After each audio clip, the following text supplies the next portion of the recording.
ผู้บ่าวจะมาล้มมาเอิ้นอยู่พี่บ่มีผู้มาล้มเลยกลายเป็นข้อแบข้อโง่ข้อควายหมดแล้วนี่เฮิดเก่าเฮิดแก่เฮิดบ้านตะพิงเฮิดดังเดิมสบายดีบ่าสบายดีอ๋อเบิดนี่แล้วเลยยังอยู่ลมพวกอ๋อ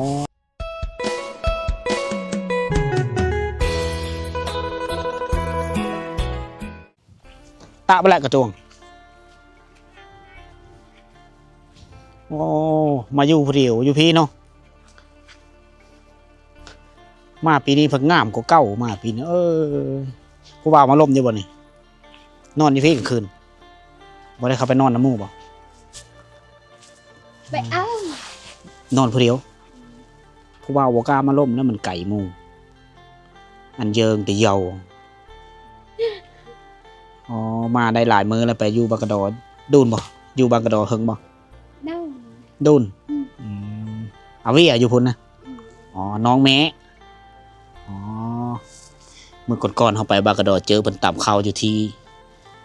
แคมป์เพิ่นพอเท่าพอทัดสิเฮ็ดสวนผักบ่ตาโรบัตอ๋อที่มาอยู่ผู้เดียวกลางคืนบ่ย่านบ่สะเฒ่าตะบนเกาะมาตรงนี้ก็แต่อ๋อหมู่ก็บ่ได้มานอนนำผู้บ่าวจะมาล้มมาเอิ้นอยู่พี่บ่มีผู้มาล้มเลยสาวงามบ้านป้าบ่มีผู้มาล้มเนาะสาวนำเกือบลืมซื้อแม่นเนาะนำเนาะอายุจักปีละปีจื้อตะได้บ่จื้ออายุเลยตื่นมาเช้ามาได้ตำข้าวของมื้อเนาะอยู่พี่เนาะคันเฮาในบ้านนะเฮาไปอยู่หมู่สิได้ไฟเนาะอ๋อคันว่าย้ายมื้อนี้ได้ม้างเหินมันพอแห้งเนาะบ่มีเงินเนาะได้ม้างบ่ได้เฮ็ดใหม่สนำพ่อแม่ก็พาน้องเพิ่นอยู่นี่อยู่นำพ่อนำแม่อยู่นี่แหละเอาผัวแล้วก็มือเฮินผัวเจอยากสิบัดแต่งงานกับมือเฮินผัวมันบ่แนวมันเลยเนาะบ่มีผู้มักบ่แม่นเลอะบ่แลตะเอะบ่จักมื้ออื่นมื้อมีงานดองนำบ้านเจ้าเนาะมาบ้านกระดอบ่ได้ไปบ่เห็นมีอ๋อคันเขามาบอกแล้วได้ไปเนาะเขามาหาไปซอยส่วนหลายเวลางานดองเขาจะไปหาเอาแรงงานผู้สาวไปต้มน้ำไปตักน้ำเนาะตาอุ้ยเด้ออ๋อแขนเฮือนพี่น้องเราไปอ๋อบ่จื้ออายุเกิดมีฮู้จักว่าเกิดปีก็เลยเด้อน้องเพิ่นมีชื่อละอันนี้น้องบ่น้องสาวบ่นี่มันชวนจื้อแต่แหละซื้อในไหนผู้นี้เสาหาดเจ้าไปซื้อน้ำบุกคือกันเนาะซื้อต่างกันเนาะหาดเสาน้ำไปโรงเรียนบ่ผู้นี้อันตะเป็นบ่เรียนเอาคือบุกไปโรงเรียนละอ๋อเอาน้องบ่อ๋อเจ้าอยู่นี่เฮ็ดหน้าอยู่นี่บ่ตาเนี่ยตาสไลเฮ็ดอยู่ใส่อยู่ผู้อ๋อย่างไก่เลยเนาะเอาผู้สาวลาวบ้านป่าดำลงชีวิตอยู่กับพ่อแม่อยู่เฮินหลังที่และหลังแปลนอยู่บ้านป่าบ้านดงบ้านหางพุ่นแหละออมแอมโดนมีแต่เฮินมีคนอยู่ได้เฮินแถวนี้เจ้ายกย้ายเฮาไปอยู่นำเนื้อบ้านง่ายเหลือเพียงแต่เฮินหาง3หลังที่4จะแม่นเฮินเสานำเลยยามคืนมาก็ยานอยู่ได้แล้วหวาดเสียวอยู่ก็อยู่นำพ่อนำแม่ถ้าว่าผู้บ่าวจะมาล้มก็ต้องได้มาจีบเราอยู่พี่ละอยู่เฮือนผ่านมาบ่เคยมีนะผู้บ่าวมาล้มเขาบ่มามันไก่ อันเยิงแต่เยาเอาไปได้รบกวนน้องเพิ่นหลายเฮาสิมีจุดประสงค์สิเดินทางต่อไปก่อนไปก็เด้อมื้อหน้ายังมาเล่นนำเด้อกลายเป็นข้อแบข้อโง่ข้อควายหมดแล้วนี่เฮิดเก่าเฮิดแก่เฮิดบ้านตะพิงเฮิดดังเดิมบ้านเก่าเขาอยู่พี่แหละเห็นบ่ทงนาเขาเจ้านี่บ้านในตะเก่าแล้วบ้านเก่านี่เขาเอาหลังจากย้ายเฮิดออกไปแล้วเฮ็ดหน้าเชื่อบ้านอันนี้จะเป็นตูบเอาท่อแป๊บน้ำมันได้มาเฮ็ดนี่อันหนองสะเลี้ยงปลาพร้อม ในเมื่อก่อนแล้วเป็นบ้านคนนี่บ้านตะพีตั้งในพีแหละเห็นบ่นี่ผูคันไดเฮือนยังตั้งทะเลอยู่เฮือนหน้าป้าตัวมี2 ธงเลยกับปั่นเข้าไหมฮะธงหน้าแสนงามทุกคนแสนงามเต็มไปด้วยภาพธรรมชาติและก็วิถีชีวิตที่ม้วนซื่นในการเก็บเกี่ยวข้าวหน้าโอ้มันวุ่นเนี่ยเขาซอยแห้งกันนะมีอยู่3 บ่อนเขาเจ้าปั่นเข้ามานี่นะโอ้1 2 3จักรและเด็กน้อยนี่ก็เลี้ยงควายอยู่ในนี้นะเด็กน้อยนะบ่อนนี้กำลังเก็บเกี่ยวบ่อนนี้บ่อนกำลังเกี่ยวข้าวมีอะไรแล้วบ่อนนะ สังเกตเห็นมีแต่ต้นมะมีทั้งหมดนะมันก็บอกถึงว่าในเมื่อก่อนเนี่ยชาวบ้านดำรงชีวิตอยู่นี่ปลูกเฮินตั้งเพลออยู่นี่ละนะไปพาคนมาเบิ่งทงไฮทงหน้าก่อนเสียงจักดังแข่งกันวุ่นเนี่ยนี่คือการเฮ็ดหน้าหันมาการเฮ็ดหน้าแบบท่านสมัยไหนโอ้กระเจ้ากะไม่ได้มีเพลงพี่เลยเอากระตุกเอาเพลมานั่งเศร้าอยู่ห่มไม้นี่กินข้าวกินน้ำอยู่นี่โธ่ วุ่นโอ้เป็นตะโมนน้องข้าเจ้านะเดี๋ยวเห็นว่าขุมโบมนี่ลายได้ทุกคนนะเลี้ยงโง่เลี้ยงควายกินหญ้าแถวแคมขุมโบมโอ้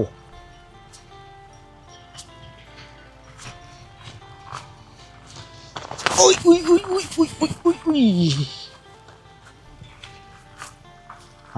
โธ่กำลังเล็งเก็บเกี่ยวข้าวหน้าบัดชวนเว้ยสบายดีฮัลโหล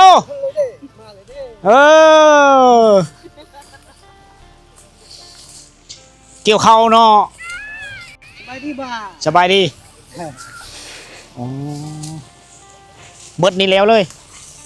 ยังอยู่ลมพุกอ๋อข้าวหน้าเฮือนเดียวเบิดบ่นี่มูดงเงี้ยนี่เมียดลงมาเฮ็ดซอยกันอ๋อเฮ้ยมาซอยกันเนาะเอาแห้งกัน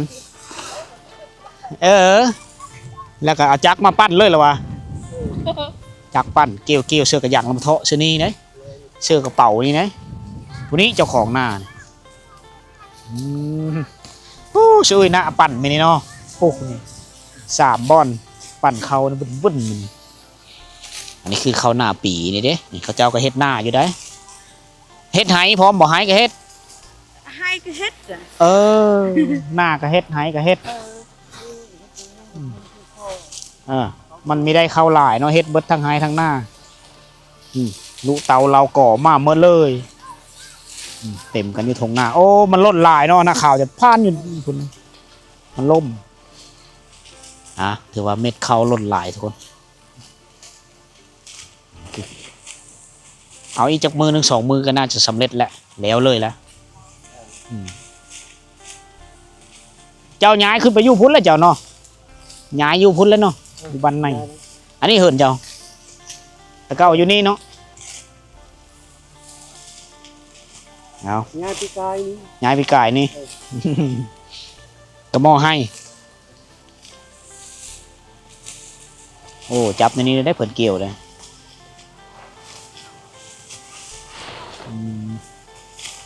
ถนัดเปิดถนัดมัน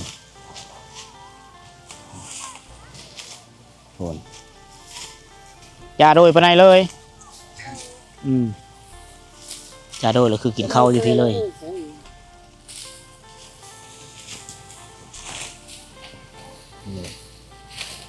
เอาแห้งกันลูเตาเราก่อมาซอยเพื่อสิสำเร็จแล้วเฮือนี่ก็ลงเฮือหน้าฮะวิลเบิ้งจะบาดไหนตะเบิ้นเขาเอิ้นพักกันจองมานะให้เดี๋ยวไปเอิ้นดอนดาดอนดาเนาะดอนดาพักกันจองเขาเอิ้นนะพักกันจอง เอาไรไหมได้โดยตะเบิ้ลใช่ไงจังอัน นี่คือผู้หญิงได้ผู้หญิงนี่ซอยเวพอซอยเวแม่มดนี่ไม่ยิงนี่เด็กน้อยยิงเกลเฮ็ดเวได้หลายกว่าผู้ชายนี่เก่งเนอะเจ้าเกี่ยวเข้าเนาะพูนเออ พูนอ๋อเกี่ยวเสือกระหยังเอาเฮ็ดพูนเอาเป็นมือสุดท้ายละอีกมือหนึ่งกับมือนี้กับมืออื่นเขาเจ้าก็สำเร็จแล้วเกี่ยวเขาเนี่ย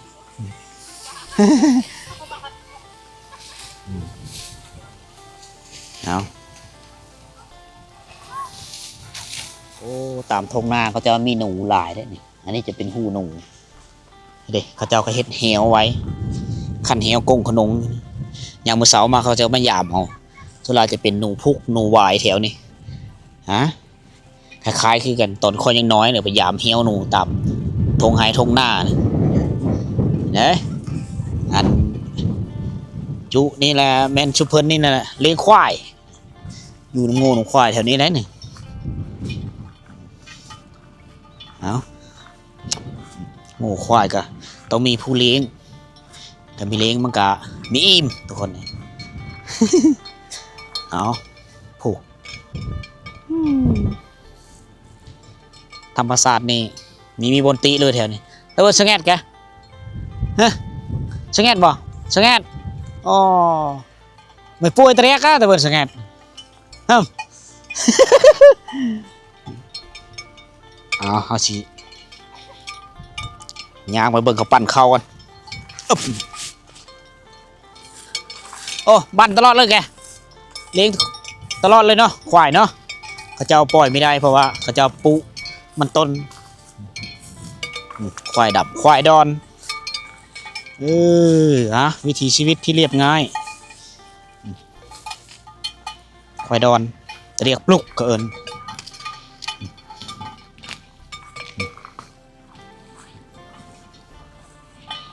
โอ้ได้เลี้ยงตลอดเลยเนาะบ่ได้ปล่อยบ่อ๋อเขาเละเกี่ยวเข้าแล้วนี่ปล่อยเลี้ยงซ้ำซากเขาจะเกี่ยวเข้าปั่นเข้าแล้วเขาจะปล่อยเพราะว่ายังหลายเจ้าเลยปุ๊ธงนั้นยั่งอยู่ธงนั้นกำลังเกี่ยวอยู่ทุกคน อ๋อทิศไปมื้อนี้นี่เฮาบ้านมาแล้วก็ต้องพาทุกคนมาเที่ยวเบิ่งธงหน้าแต่ข้าวก็เจ้านี่หล่นหลายทุกคนเลยนะข่าวจันพานอยู่แถวนี้เท่าผู้ชายวัยรุ่นนี่ปั่นเข้าเลยเจ้าก็ขับรถไถ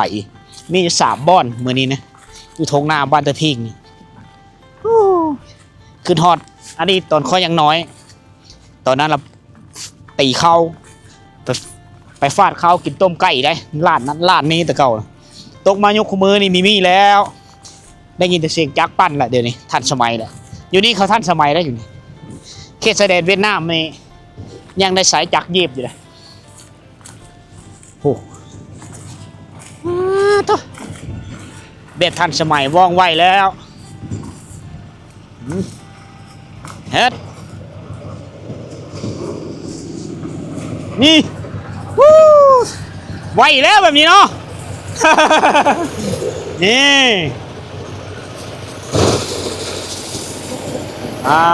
โธ่ขักเอ้ย พระเจ้าจะเอาจักรรถไถมาติดตั้งเซอร์จักรปั้นขนาดน้อยแหละฮุบเซอร์เลยโอ้ไวเนาะ แล้วบ่แงะมาได้เนาะ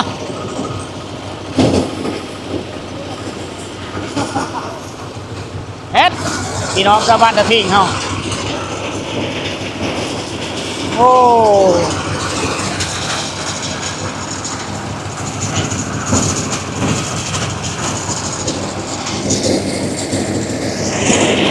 โอ้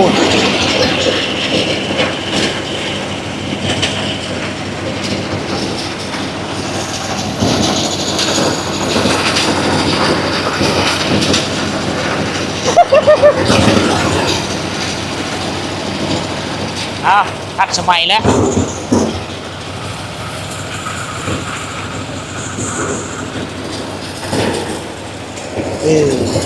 เมื่อตาได้เมื่อเนาะเอ้ยซอยกันเนาะแล้วเลยบอกเบิดนี่ แล้วเลย อ๋อ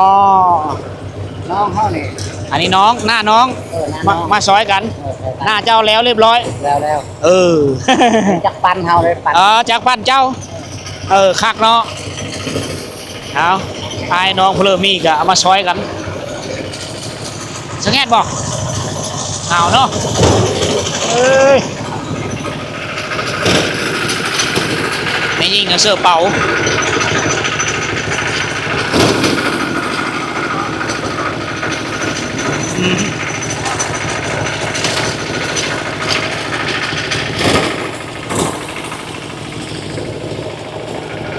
2 4 6 8 10ก็ได้10ปลายกระสอบ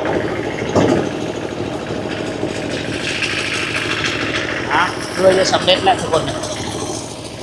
ยังอีกเจ้าหนึ่งอยู่พูดนะเจ้าหนึ่งเจ้านั้นทันแล้วกำลังปั้นอยู่คือกัน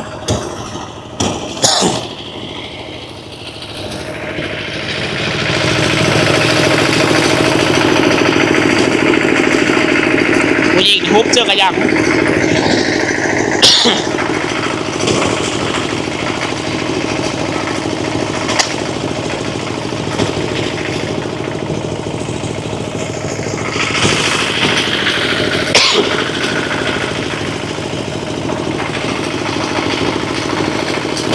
ตังคือรถไถแล้วนี่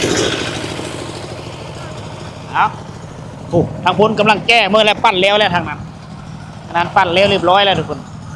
ท่ามกลางธรรมชาติผู้พามีฝนฟอยมาเด้อมือนี้เด้อถ้าว่าฝนเข้ามีแล้วนี่ฝนอาจจะตกห่ำนะเถอะเอาพาเบิ่งทงไหนทงหน้าวันนี้มาตามติดวิถีชีวิตของพี่น้องเขาจะฮอดทงหน้าเลยทุกคนเลยบอลเลยเขาจะเอาอยู่พักพาสายอยู่หลายสุค่อยสิไปคือมันฮอดบอกเขาปั่นแล้วเรียบร้อยเบิ่งนี่เอาเสื้อก็ชอบแก้ใช้รถไถเมื่อเอาหื้นเล้าหื้นเงี้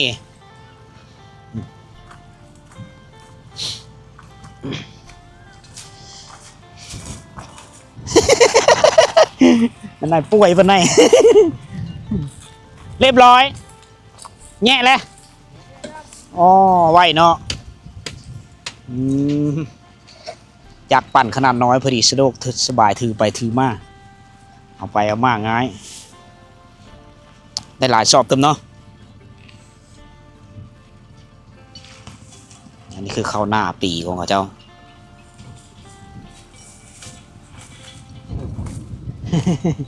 ได้จากเป๋าสาวป่ายชอบเรียบร้อยเลยเบิร์ดเท่านี้เนาะเบิร์ดแล้วปีนี้ปีหน้าว่ากันไหมลูกเต่าเราก่อมาเมิด เอานี่คือการเห็ดนาอยู่บ้านทพีเนาะทุกคนทงหน้าก็กว้างอยู่นะมันหลายเจ้าแบ่งปันกันผู้ละเล็กผู้ละน้อยสอนธรรมศาสตร์งดงามมีหูทางมือเลยมาเนี่ยจากทางเลยเป็นทางมือแต่อยู่พุ่นนี่ทางไปติดจอดกับดินแดนบ้านละวิ่งละเวิร์นนั่นทางพุ่นนะอันนี้ก็ทางหอกลายได้ไปทางหอกลายเมืองวิลาบุรีพุ่นแหละสอนทงหายทงหน้าเขานี่โง่ควายหลายโอเคทุกคนเลย มื้อนี้บ่าวสิหอมกับบ่าวนดได้เดินทางออกจากบ้านกระดอหรือบ้านผาบังได้มาฮอดสถานที่แห่งนี้นั่นก็คือบ้านเก่าบ้านดั้งเดิมของบ้านทพิงเมืองเซโปนแขวงสวรรณเขตเฮามามื้อนี้เฮาได้เห็นวิถีชีวิตของชาวบ้านที่กำลังหีบด้วนกำลังเล็งมือเก็บเกี่ยวข้าวนาปีเอาเฮือเอาแห้งกันญาติพี่น้องมาเกี่ยวข้าวซอยกันอยู่นี่ได้เบื้องต้นเฮามาหมู่บ้านกะคือเฮาเห็นแล้วบ้านมันจะเงียบเหงานะคนเต็มอยู่ทงหน้าได้ บ่อนคอยยืนอยู่นี่แม่นจุดที่บ้านหางแหละบ้านเก่าบ้านเดิมของบ้านตะพีในเมื่อก่อนปัจจุบันนี้บ้านตะพีนี่ก็ย้ายเฮือนเฮาไปตั้งอยู่แคมป์แม่น้ำสลีพุ่นเพราะว่าอยู่หั่นมันเป็นเส้นทางรถผ่านแล้วก็ภาครัฐเฮาเอากระแสไฟฟ้ามาฮอดหั่นฉะนั้นประชาชนนี่ก็ยกย้ายเฮือนเฮาไปตั้งอยู่น้ำหมู่อยู่เนินพุ่น จะมีหลายๆหลังคาเฮิรนทุกคนนะเมื่อนี้เฮามาพาทุกคนมาตามติดวิถีชีวิตของพี่น้องเผ่าบรูตรีเฮาแถวนี้แหละอยู่ตามทงไฮทงนากะบ้านตาพิงเป็นบ้านหนึ่งที่มีทรัพยากรที่มีประชากรหนาแน่นได้เป็นบ้านใหญ่ทุกคนแล้ว ทงหน้าก็มีแถวนี้มีเนื้อที่หาบเพลงเฮ็ดให้ชาวบ้านนี่จำนวนหลายครอบครัวมีหน้าเฮ็ดแล้วก็เข้ากลุ่มอยู่กลุ่มกินหลายคือเฮาเฮินไม่เท่านั่นก็เข้าปีกายก็ยังเต็มกระสอบยังเต็มกระท่อแล้วอยู่กระท่อใหญ่ๆก็ประมาณ20-50กระสอบถือว่ากินข้าวเก่ายังมีเบิดข้าวใหม่กำลังหีบโดนเอาปั้นขึ้นเอาไปสู้เล้าเอาไว้เพื่อเลิกกินมีมดเขาเจ้าก็เฮ็ดเหล้าขายน้ำเฮ็ดเหล้าต้มเองเฮ็ดเหล้าขายแล้วก็ขายข้าวเปิ้ลขายข้าวสารไปน้ำทุกคนเลยเพื่อมีข้าวเพื่อมีกลุ่มอยู่กลุ่มกินเขาเจ้าก็ซื้อเอาน้ำผู้ที่มีข้าวหลายแหละอันนี้คือวิถีชีวิตที่แท้จริงที่เฮานำเสนอในมื้อนี้ถ้าว่าผิดพลาดประการเลยก็ขอโทษขออภัยณที่นี้เด้อทุกคนเลยวันนี้บ่สิหอมก็สิเดินทางเข้าไปเนื้อบ้านก่อนทุกคนเอาไว้โอกาสหน้ามื้อหน้าเฮาจะพบกันไปพบกันใหม่ใน EP ต่อไปนะสำหรับ EP นี้ก็ขอโจ๊ะอยู่นี่ก่อนทุกคนเลยพบกันใหม่ในวิดีโอต่อไปบ๊ายบาย